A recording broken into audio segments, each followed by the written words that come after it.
vuelto del corte de café. A continuación tenemos a Gabriel Budiño, que nos va a presentar su charla que versa sobre el impacto de la inteligencia artificial y la automatización de procesos en la práctica profesional del futuro. Gabriel es contador público, magíster en sistemas de información y doctorando en la UBA, en la Universidad de Buenos Aires, en el subárea de sistemas. Es coordinador académico y titular grado 5 de la Unidad Académica de Costos y Control de Gestión de UDELAR, y es consultor para la implementación de sistemas integrados de gestión SAP. Gabriel, si estás por allí. Ahí te vemos. Bueno, muy bienvenido, siempre un gusto tenerte. Sos asiduo participante aquí, así que muchísimas gracias. Por Queda favor, contigo la para palabra. mí, muchas gracias Álvaro, para mí realmente es un placer estar nuevamente en un SIGRAS, nuevamente en actividades junto a ISACA, que por suerte, en realidad no es suerte, es trabajo de los equipos de ambos lados, tanto de la Facultad de Ciencias Económicas y de Administración como de ISACA. Hemos realizado siempre actividades conjuntas, proponiendo cosas para los socios de ISACA, para los estudiantes de posgrado, y estar trabajando juntos una vez más es un placer. Y es un enorme placer de que tengamos más de un par de cientos de personas conectadas hoy. En general, las actividades online suelen ser muy fácil de que la gente se registre, pero después es muy difícil que participen realmente. O sea que es una gran alegría de que ISACA siga logrando en este SIGRAS actividades con este altísimo nivel de participación, de compromiso y principalmente de crecimiento profesional, ¿no? Porque el desafío en este SIGRAS siempre es justamente esto de levantar la vara, ¿no? De ir un poquito más allá, de pensar y repensar nuestras prácticas, algo que, que Ana lo planteaba en su charla de apertura ayer.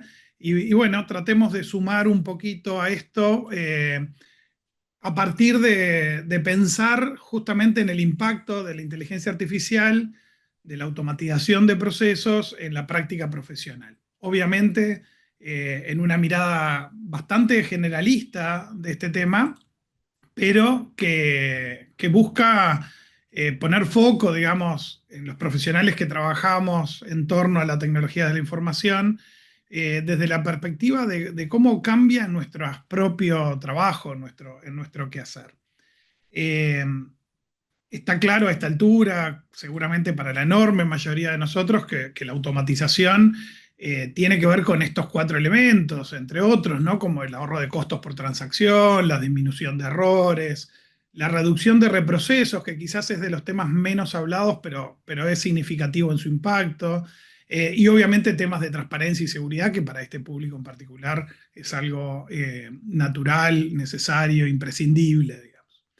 Pero hay un aspecto adicional cuando hablamos de automatización de procesos, que es donde a mí personalmente me gusta hacer especial hincapié, que tiene que ver con liberar recursos para otras tareas. Cuando hablamos de automatización, hablamos seguramente de un menor peso relativo del trabajo humano, pero eso no va generalmente en desmedro de la desaparición de esas personas en la organización, sino al revés, de potenciar a esas personas para que tengan más tiempo libre para hacer otras tareas que son necesarias.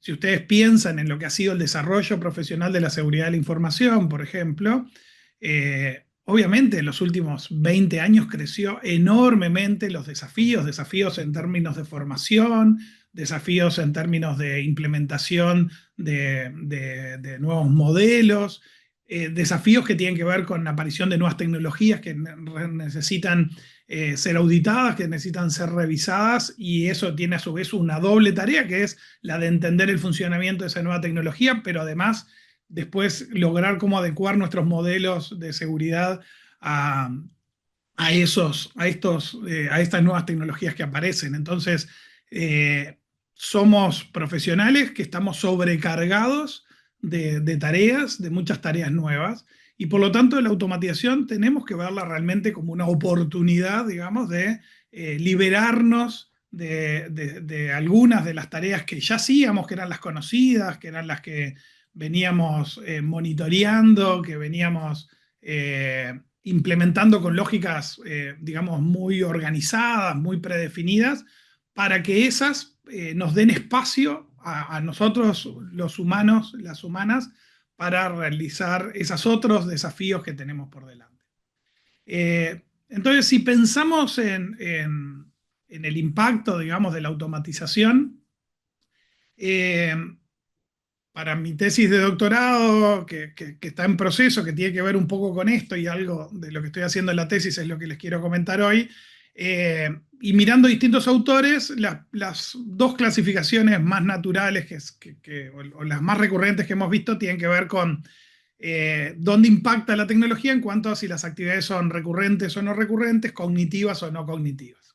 Y la realidad es que los profesionales, principalmente los profesores universitarios, que a veces tenemos nuestro ego demasiado grande, creíamos que la automatización iba a impactar fuerte en actividades recurrentes no cognitivas y que eso no nos iba a tocar, no nos iba a afectar, ¿no? Entonces, en general pensábamos en esas tareas muy básicas, la del cajero, la del cobrador de peaje, esas tareas que no requerían, digamos, demasiado desarrollo cognitivo y que eran recurrentes, que eran sistemáticas, que eran repetitivas. Pero a medida que la tecnología se fue abaratando, fue fácil pasar a las no recurrentes, es decir, valía la pena la inversión en esas actividades que a lo mejor no sucedían tantas veces con tanta frecuencia, pero que seguían siendo fáciles de automatizar. Y desde hace un tiempo estamos metiéndonos también en las cognitivas recurrentes. ¿Por qué? Porque los modelos predictivos, por ejemplo, basados en información pasada, las primeras herramientas de inteligencia artificial, también nos permitían eso de lo que requería un cierto análisis, pero en base a información pasada, era algo que también podíamos llegar a automatizar, y ahí nos empezamos, digamos, a preocupar, ¿no? Los profesionales empezamos a ver que aquellas tareas que a nosotros nos parecían cognitivas, complejas, que los hacíamos los profesionales, resulta que si eran recurrentes eran bastante fáciles de predecir cuáles eran las decisiones a tomar.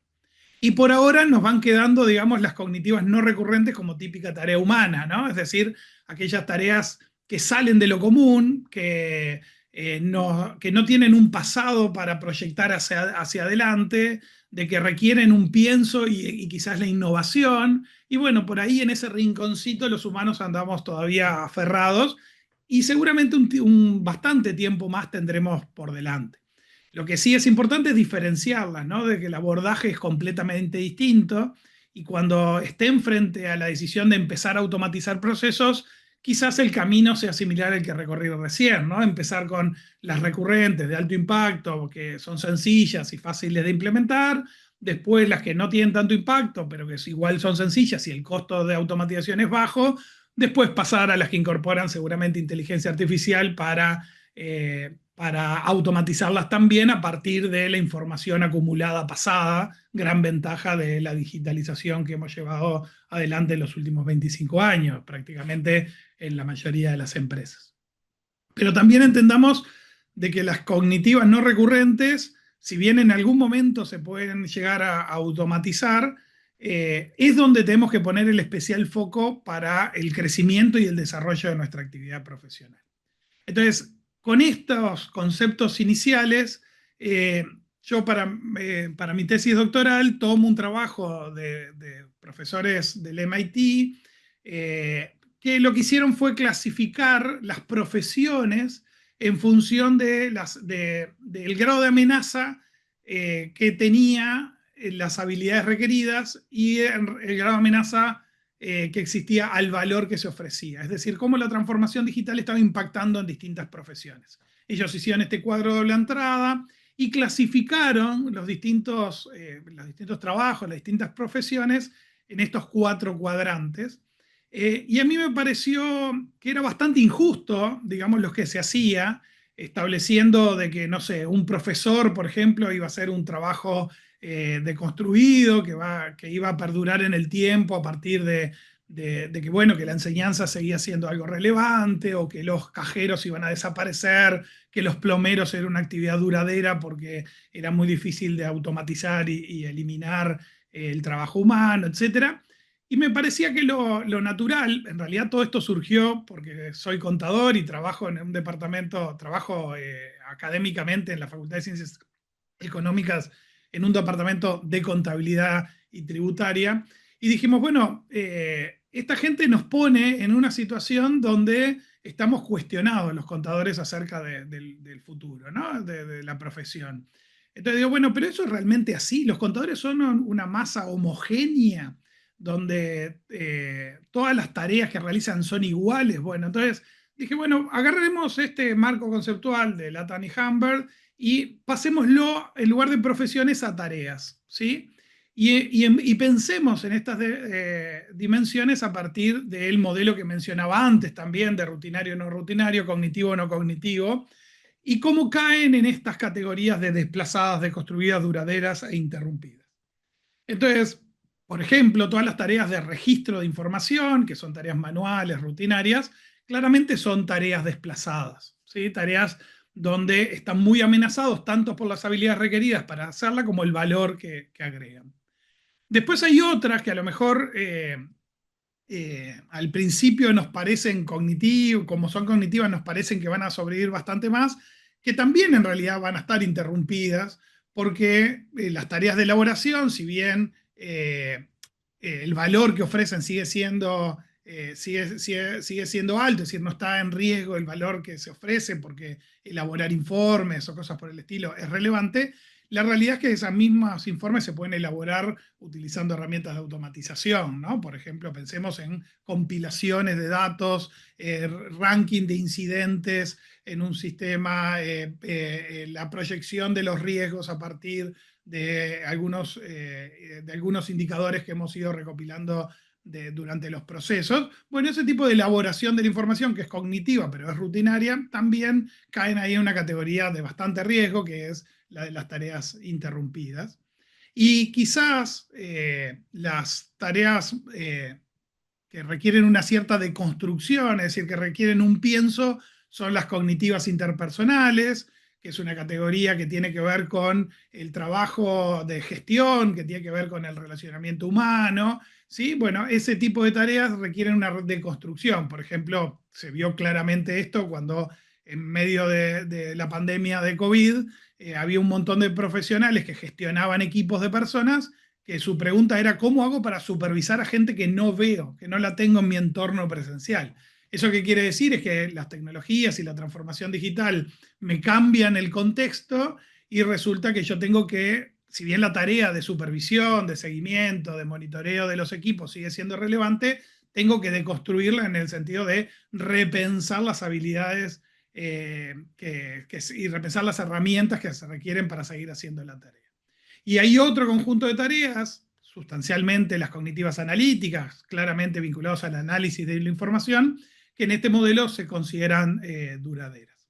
Y en base a este modelo, que, insisto, lo que hace es desplazar esa situación, digamos, de blanco y negro entre una profesión va a perdurar o va a desaparecer, sino que lo que plantea es analicemos las tareas que realiza un profesional y pensemos dónde caen en estas 4 categorías para tomar actitudes distintas, es que yo fui trabajando en entender cuáles eran las tareas que realizaban los distintos profesionales y pensarlos en verbos que caigan en estas 4 categorías.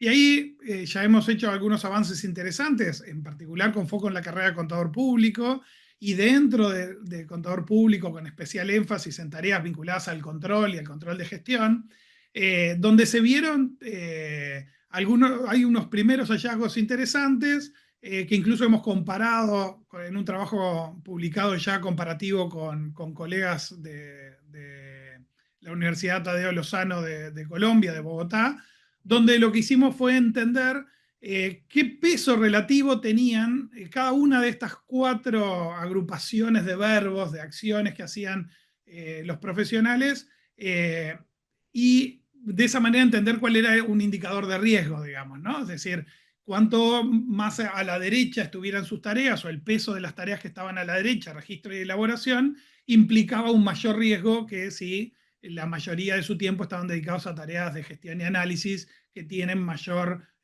probabilidad, digamos, de sobrevivir en el tiempo. Entonces, ahí encontramos que algunas variaciones de la profesión de contador público es muy compleja, va desde la liquidación de impuestos al análisis financiero, a llevar contabilidad financiera, a realizar tareas de control de gestión. Bueno, según los perfiles profesionales, el peso relativo era distinto.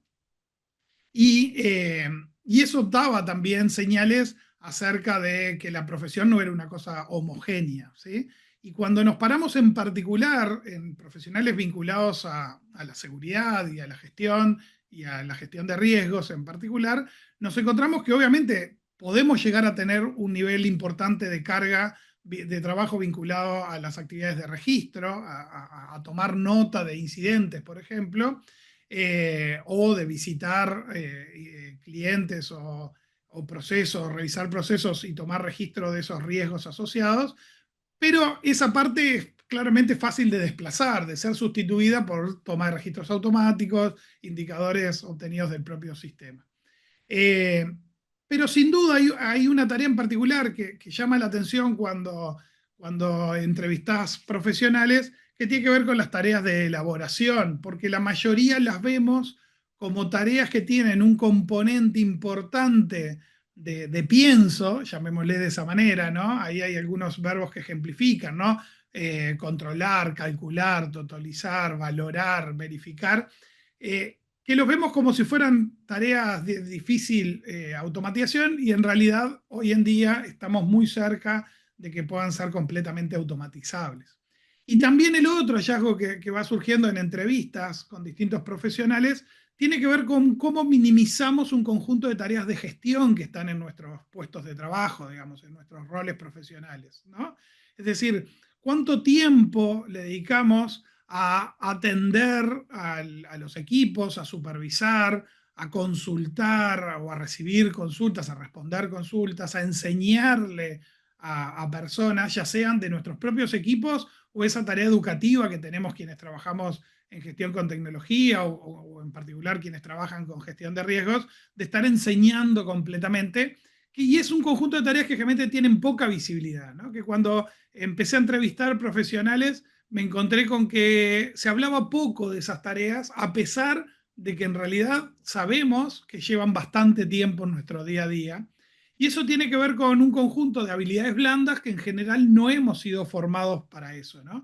Tanto en Facultad de Ciencias Económicas y Administración como en Facultad de Ingeniería, hicimos durante muchísimos años mucho foco en tareas que tienen que ver con la exactitud, digamos, de la cosa, ¿no? Es decir, tareas que son específicas de nuestras profesiones, y muchas veces dejamos bastante relegado, yo diría muchas veces no, siempre hemos dejado bastante relegado el desarrollo de habilidades blandas que son tan relevantes para la actividad profesional, o el desarrollo de las habilidades necesarias para el análisis de la información, ¿sí?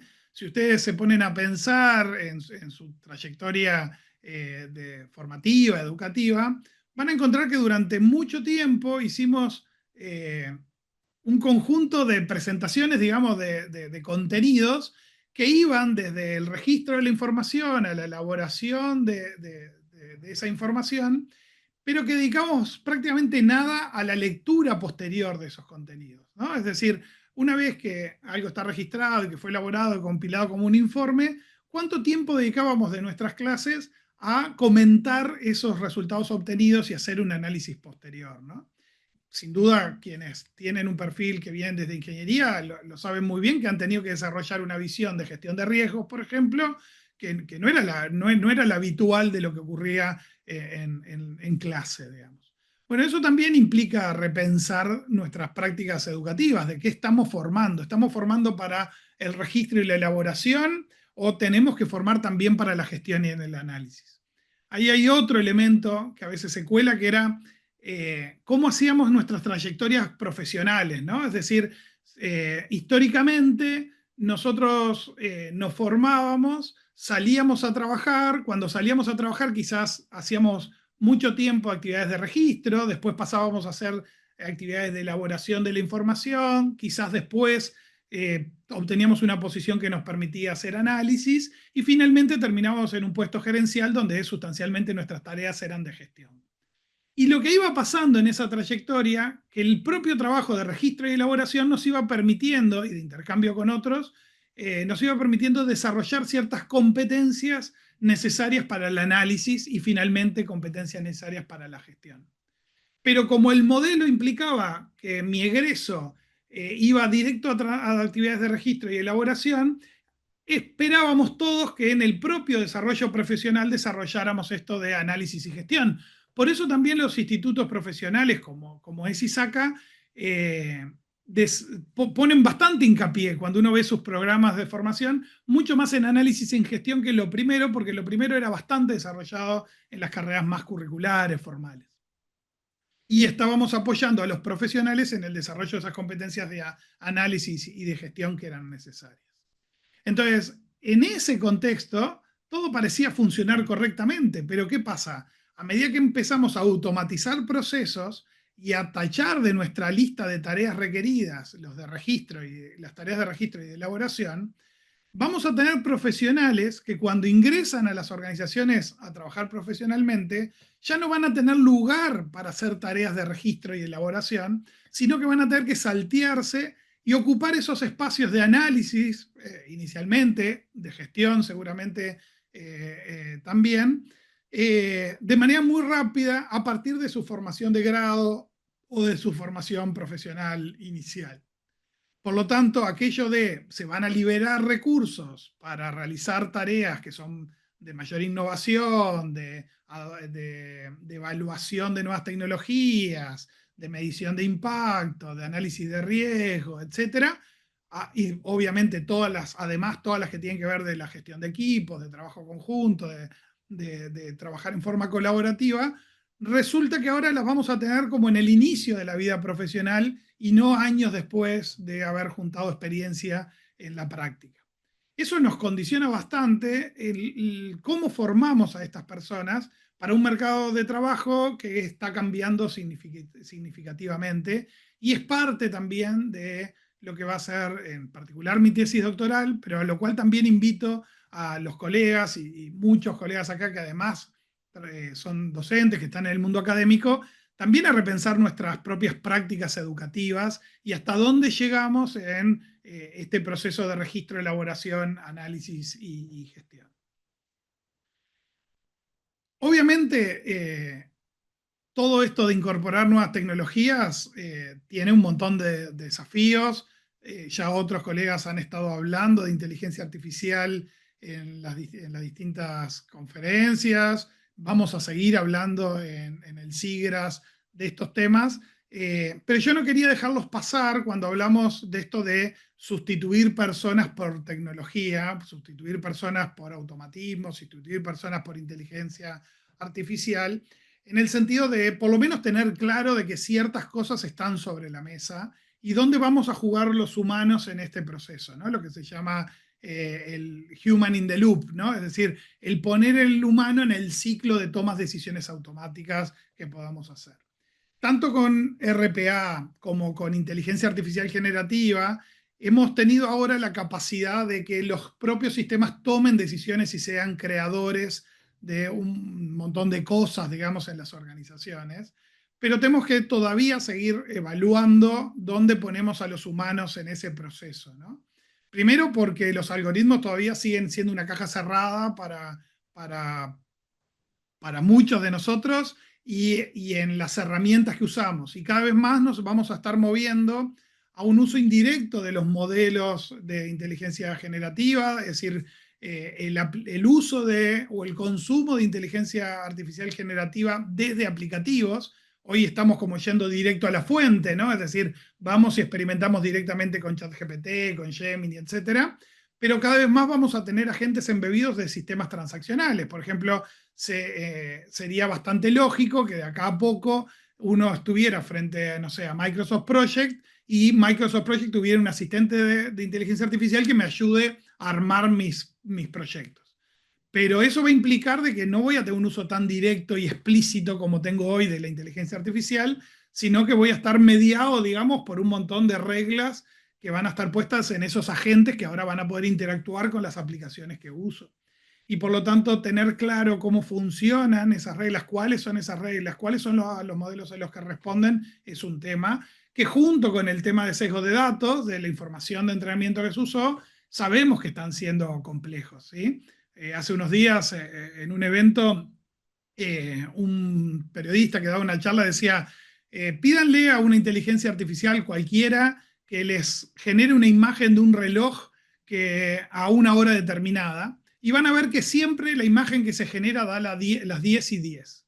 Y eso es un buen ejemplo de sesgo, ¿no? Es decir, la inteligencia artificial fue entrenada con relojes que, si eran de agujas, tenían indicado las 10:10 porque era la forma tradicional de presentar los relojes en el mundo tradicional, que era las 10:10, que tiene forma, digamos, las dos agujas apuntan hacia arriba, es una sonrisa, es un mensaje positivo, resalta la marca que generalmente estaba entre el 12 y el centro del reloj, y por lo tanto, como fue entrenado con tantos relojes que decían 10:10, la mayoría de las inteligencias artificiales, cuando uno le pide un reloj, aunque le diga una hora determinada, lo que va a devolver son un reloj con una imagen de 10:10 porque se entrenó con eso, entonces asume que un reloj, con independencia de la hora, siempre tiene que mostrar 10:10, ¿no? Entonces, aunque hay ciertos sesgos como ese, que es una tontería, digamos, hay otros que lo que hacen es reproducir la realidad que tenemos hoy.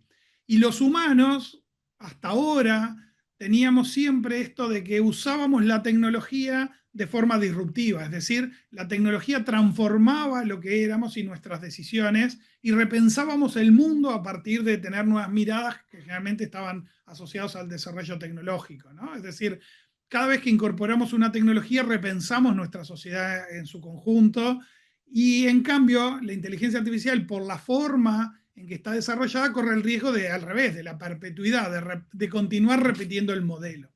Y por lo tanto también es importante entonces que cuando abordamos la sustitución de tareas por el uso de inteligencia artificial lo tengamos presente que estos sesgos nos van a estar encorsetando a perpetuar determinados modelos si no incorporamos la visión humana como una visión más disruptiva, de transformación y de llevarnos a otro nivel. Y obviamente un tema que simplemente lo quería dejar anotado ahí es el tema del impacto en derechos, en roles, en el riesgo de agravar las desigualdades cuando utilizamos tecnología para desplazar personas que a lo mejor no están preparadas para asumir esas nuevas tareas que decimos que aún son valiosas, ¿no? Es decir, hay un montón de personas que, cuando incorporamos tecnología, la visión general que podemos llegar a tener es que vamos a tener tareas adicionales, tareas de análisis, tareas de gestión que siguen siendo valiosas y que hay que hacer, y que incluso antes a lo mejor no hacíamos por falta de tiempo, ahora las queremos hacer, pero resulta que las personas que liberábamos, que estamos liberando de ciertas tareas, no tienen las competencias necesarias, las habilidades necesarias para afrontar este otro conjunto de tareas. Por lo tanto, es clave que, más allá de que ya estemos en procesos de automatización o no, comencemos a trabajar con nuestros equipos, con nuestras personas que trabajan en la organización, para prepararlas para esta transformación digital nueva que tenemos, ¿sí? Ya no es solo enseñarle herramientas, sino que ayudarles a desarrollar competencias que les permitan afrontar los nuevos desafíos que vienen asociados al uso de inteligencia artificial, que implica moverse un conjunto de tareas bien distintas a las que hacen hoy. Eso tiene como dos niveles digamos, de abordaje. Un nivel que me parece importante a nivel estatal, a nivel de sociedad en su conjunto, de cómo pensamos resolver la situación de personas que van a quedar fuera del mercado laboral a partir de la automatización, y cómo les damos, por un lado, a quienes tienen tiempo de adaptarse y de aprender nuevas habilidades, cómo desarrollamos esas nuevas habilidades y competencias, cómo les damos acceso a esas nuevas herramientas, pero por otro lado también cómo como sociedad resolvemos el intermedio, ¿no? Esta velocidad tan acelerada de incorporación de tecnología, cómo hacemos para que quienes no tengan el tiempo puedan seguir viviendo en sociedad, básicamente, ¿no? Es decir, seguir teniendo ingresos, tener sus derechos asegurados, entre ellos el derecho al trabajo, el derecho a la alimentación, ¿no? Entonces, ¿cómo hacemos para que ciertas personas que a lo mejor ya no van a tener el tiempo ni las competencias necesarias a tiempo para transformarse, no queden completamente excluidas de la sociedad que estamos construyendo en este momento? Pero también hay una dimensión a nivel de las organizaciones, de los equipos de trabajo. ¿Qué mirada tenemos adentro de nuestros equipos de trabajo para que las personas que los integran puedan empezar este proceso de desarrollo de nuevas competencias desde ahora. ¿Cuánto tiempo dedicamos a que desarrollen esas habilidades, no tanto centradas en su puesto de trabajo actual, sino en las necesidades que vamos a tener futuras, como decía, vinculadas principalmente a actividades de análisis y de gestión? Ahí hay un desafío para nosotros, en nuestras organizaciones, en nuestros equipos de trabajo, y no solo un desafío global, digamos, que también, como decía, existe a nivel de Estado, de la sociedad en su conjunto, de la transformación de las personas para estas nuevas tareas. Pero bueno, como no me gusta en general ser el que trae malas noticias, me gusta cerrar, quisiera cerrar esta charla de hoy con algunas reflexiones de otros autores que tienen una visión positiva en el sentido de que todavía está en nuestras manos tomar decisiones para mejorar, ¿no? Ahí David Autor decía: un futuro mejor radica en una inteligencia artificial diseñada para potenciar, no para reemplazar el juicio humano. Eso es un enfoque que es importante, ¿no? Que es no pensar la inteligencia artificial como un ágora que nos va a dar respuesta a todo, sino como algo que nos va a empoderar, es decir, nos va a dar mejores elementos para la toma de decisiones. Dejar a una inteligencia artificial que haga diagnósticos médicos para que sea la inteligencia artificial la que diagnostica pacientes, seguramente sea un error. Lo ideal sería que esa inteligencia artificial ayude al médico a hacer el diagnóstico y que sea el médico quien diagnostica e informa a sus pacientes. Eso habla de potenciar al médico, porque sin duda la capacidad de una inteligencia artificial ya hoy es mucho mayor para evaluar un montón de variables y hacer un mejor diagnóstico que la que puede hacer un médico en forma individual. David Alayón menciona ahí algo que yo introduje desde el inicio de esta charla, que es que la inteligencia artificial nos debería permitir liberar tiempo para creatividad, visión estratégica, juicio, empatía, cosas donde los humanos tenemos diferenciadores importantes, y los que realizamos actividad profesional como los que están hoy aquí reunidos suelen tener esas habilidades. Por lo tanto, aprovechemos lo que la tecnología nos libera para enfocarnos en eso, ¿no?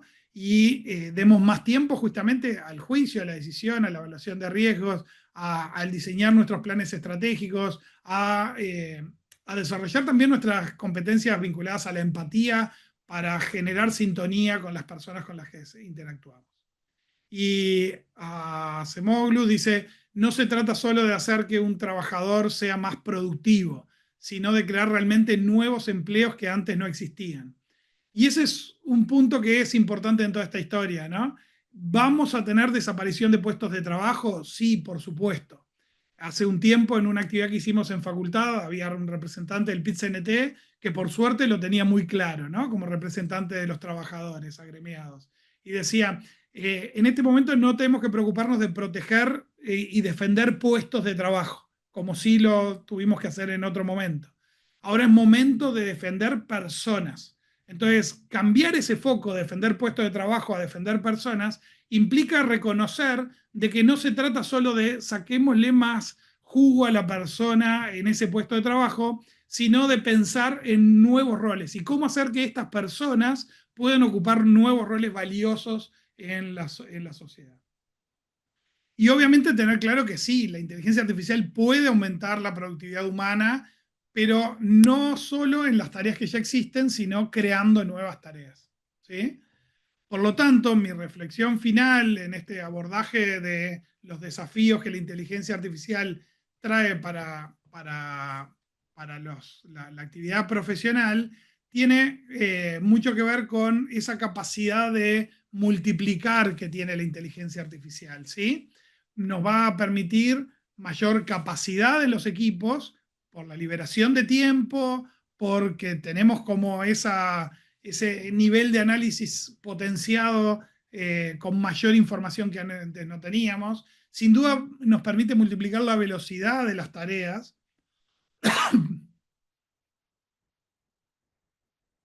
Eso ya lo estamos viviendo en nuestro día a día cada vez que utilizamos inteligencia artificial generativa nos sorprende, digamos, la capacidad de síntesis de un conjunto de información desordenada, que a lo mejor se la podemos dar y la sistematiza muy bien, que a nosotros los humanos nos llevaba un tiempo enorme ordenar, revisar y escribir en forma ordenada un informe, por ejemplo, a partir de apuntes, y por lo tanto vamos a tener la capacidad, o tenemos ya la capacidad de multiplicar la velocidad de lo que hacemos, pero también la calidad, y ese es un tema que me parece que a veces con tecnología pasa de que nos llama la atención la velocidad y con eso nos maravillamos mucho, pero también hay que ver la calidad que se obtienen de las cosas, ¿no? Es decir, la inteligencia artificial no tiene por qué ser perfecta. La inteligencia artificial tiene que ser un poquito mejor que el promedio de nosotros.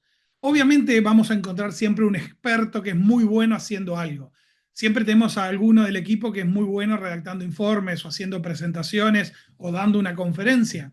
Pero también es cierto que en la mayoría de nosotros no tenemos desarrolladas todas esas habilidades de forma similar. Por lo tanto, el uso de este tipo de herramientas nos va a permitir a todos mejorar un poco. A algunos en ciertas actividades en particular, en ciertas tareas, no le va a aportar nada porque la inteligencia artificial todavía va a ser inferior a sus capacidades, pero en general, en los promedios, ahí aparecen grandes aportes a la calidad de lo que hacemos. Quizás a la inteligencia artificial es momento de pedirle menos velocidad y más pienso, ¿no? Más utilizar a ese botón de DeepSeek o de investigación profunda que le da a la inteligencia la posibilidad de demorar un poquito más y mejorar en calidad de lo que devuelve. Eso implica también para nosotros mejorar en la calidad de nuestros prompts, de nuestras indicaciones, experimentar mucho con estas tecnologías para ver cuál es ese punto óptimo que nos va a permitir estar eh, estar en real uso eficiente de las herramientas, ¿no? Que es decir, bueno, acepto demorar un poco porque en realidad igual va a ser más rápida de lo que lo iba a hacer yo, pero quiero mejor calidad de la respuesta porque además voy a aprender de esto, ¿no? Entonces, a medida que experimento, que mejoro mis prompts, que obtengo mejores respuestas, que aprendo de esas respuestas, funciono mejor. Cierro con una reflexión mientras le dejo aquí, obviamente, mis datos de contacto por si alguno quiere continuar esta charla en algún otro ámbito y con mucho gusto estamos a disposición desde la facultad para eso, porque parte de la actividad académica tiene que ver con eso, con la escucha atenta de lo que pasa. Nosotros no venimos a eventos como este de ISACA pensando en que tenemos las respuestas, sino que venimos en búsqueda de nuevas preguntas. Y quizás es mi reflexión final en esto. Cuando yo hace 26 años ya empecé a trabajar en el mundo de la tecnología, al primero que me contrató, a Alejandro Fiorina, que era gerente de sistemas en una empresa, me contrata para implementar SAP, cosa que yo en ese momento no sabía nada. Hoy tengo un montón de años arriba con SAP y creo que algo sé, pero en aquel momento no sabía absolutamente nada de SAP. Y le pregunté a Fiorina, le digo, ¿por qué me contrataste a mí? Soy contador, recién recibido, de tecnología aún no sé nada, de SAP no sé absolutamente nada, ¿por qué me contrataste? Alejandro lo que me dijo fue, a vos te formaron en la universidad para resolver problemas y acá vamos a tener un montón de problemas. Y eso me marcó, porque en la realidad hace 26 años que lo que hago es resolver problemas, por suerte, en un ejercicio profesional que me ha permitido que todos los días los problemas sean distintos, por desgracia, problemas que a veces me agotan, me cansan intelectualmente mucho o me desafían mucho, pero me han permitido crecer. Y sin duda resolver problemas es parte de la práctica profesional de todos nosotros. Quizás estamos migrando de a poquito a que en lugar de ser solo los que resolvemos problemas, somos principalmente los que hacemos las preguntas correctas. Y en momentos de tanto cambio, de tanto desafío, de tanta inteligencia sobrehumana, quizás nuestro mayor aporte puede ser hacer las preguntas correctas. Por lo tanto, me valoro nuevamente a los 2 centenarios de personas que están hoy activos en este SIGRAS, porque lo que vienen es a pensar, a buscar preguntas nuevas que los desafíen, a plantearse desafíos nuevos y eso es valioso. Y obviamente agradezco a quien quiera hacer preguntas, las deje ahí planteadas en el chat, que estaremos un rato más contestándolas ahí en preguntas y respuestas del chat, o por mail como quieran, o el viernes también presencial, porque seguramente esté para acompañar a este gran equipo de ISACA en este nuevo SIGRAS. nuevamente muchas gracias a todos por la atención, por estar atentos, por esa escucha atenta y por desafiarnos todo el tiempo con nuevas preguntas. Gracias a ti, como siempre. La verdad que una exposición fantástica de estas nuevas miradas que hay que tener y saber, como tú decís bien, saber cómo preguntar, que yo creo que esa es la clave para todo lo que viene. Acá, bueno, felicitaciones que te están llegando. Cristina Ledesma te dice, excelente, Gabriel, la temática alineada con lo que ya se está hablando de inteligencia artificial emocional. Otro gran riesgo de la IA que ya están aconsejando a los jueces en juicios penales. Felicitaciones de Sandra Barros, de Ana, de Karina, en fin, mucha gente. Así que, como siempre, agradecidos por tu presencia, que siempre dejas incógnitas y cosas ahí para pensar, así que te agradecemos mucho. Siempre, siempre un placer compartir con ustedes. Muchas gracias, muchas gracias. Felicitaciones, te siguen llegando. La verdad que sí, muy buena exposición.